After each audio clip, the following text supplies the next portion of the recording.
For 12 years, I lived off dividends, and if I'm being completely honest, I wouldn't recommend it to most people. Some months felt like total freedom, like I had finally beaten the system. Other months felt like pure, unadulterated panic.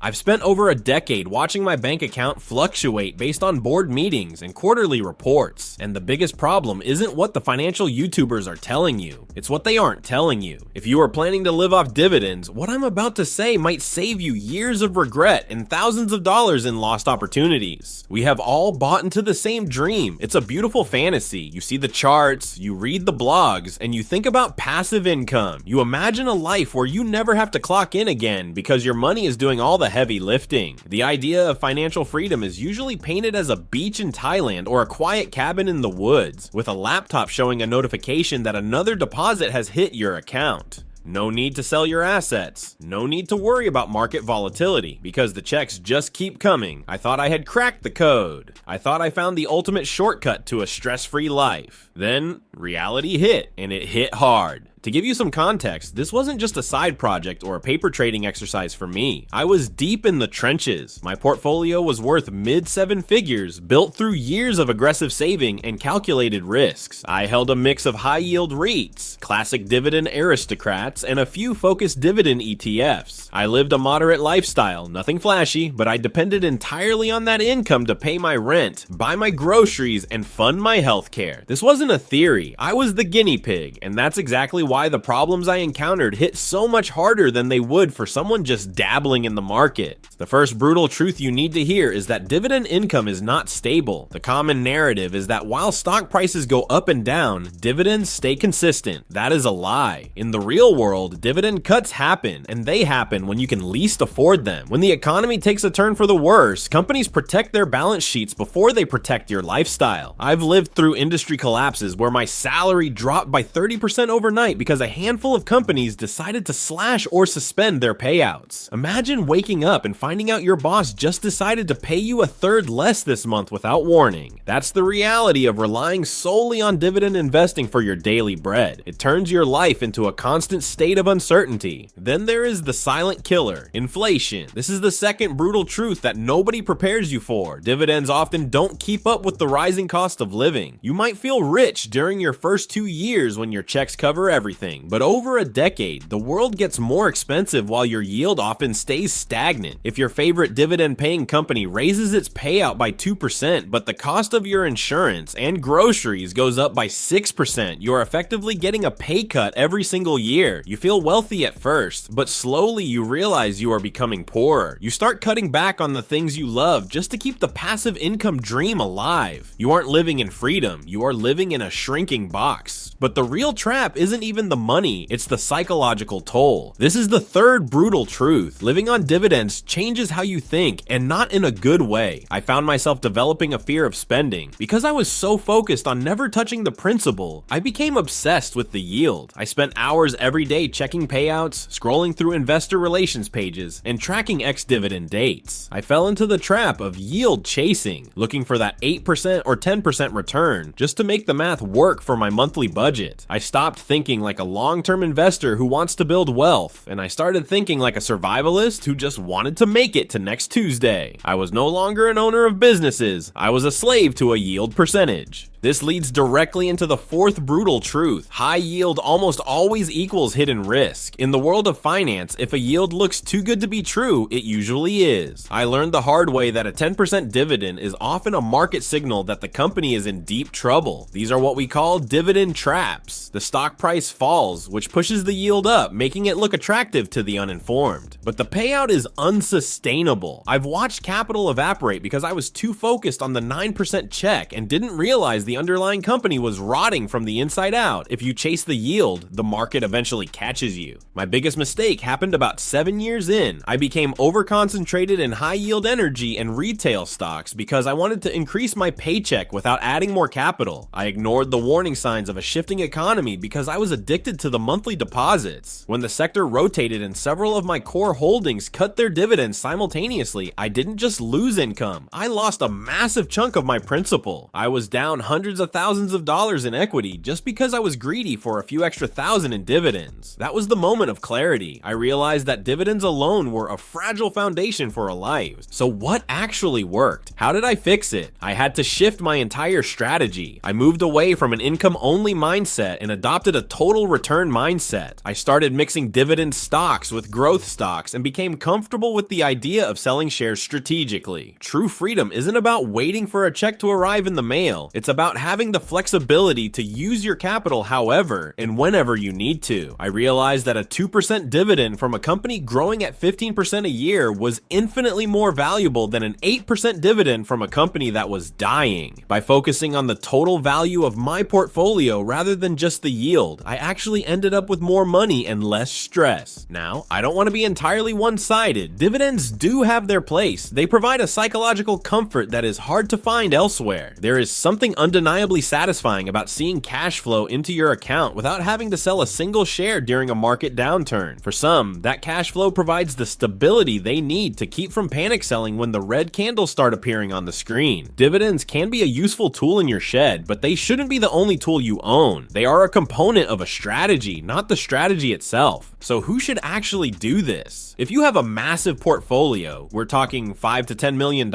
and a very low expense lifestyle, living on dividends is easy because you have a massive margin for error. If you are a risk-aware investor who understands that dividends are just one part of the equation, you'll be fine. But if you are a beginner with a small amount of capital, or if you are someone who needs a perfectly predictable income to survive, this path is dangerous. You're better off focusing on total growth and building a diversified system that doesn't rely on the whims of corporate boards. The biggest takeaway from my 12 years is a total mindset shift. Most people say they want to live off dividends, but what they actually want is to build a system that funds their life.